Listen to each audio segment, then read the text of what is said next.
নিয়ে চলে এলাম। আজকে একটা বন্ধু বাড়ি যাচ্ছি, পরে দেখাবো, তোমরা দেখতে থাকো সবাই। ঠিক আছে, সামনেই চলে এসছে, আর একটুখানি রাস্তা আছে। একটা ছোটো বড়ো ভাই যাচ্ছে আমাদের সাথে পরে দেখতে, ও সামনেই আছে, ভিডিওটা দেখতে থাকো। তোমরা দেখতে পাচ্ছেন চলে এসছি আজকে সেই বন্ধুর বাড়িতে, পরে দেখবেন। এবার ধরে ধরে সব এক এক পরে দেখাবো, সেলও দেওয়া হবে, দেখতে পাবেন। পরের ঘর খোলা হচ্ছে, এবার আস্তে আস্তে এক এক পরে দেখাবো। ঠিক আছে, দেখতে থাকুন, ভিডিও দেখতে থাকুন, এক এক পরে দেখাচ্ছি। হাই হাই দেখা।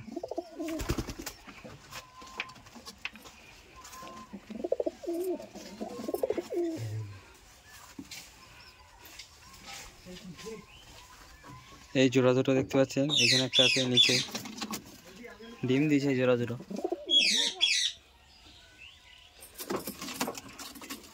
এই একটা আছে, গিরিবাজ মালা আছে একটা।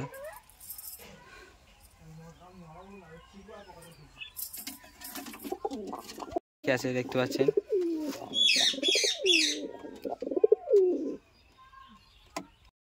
দেখুন এইখানে একটা লাল আছে, একটা সাদা আছে। এখানে আছে দুটো ভেতরে, বাইরে একটা বাচ্চা বসে আছে,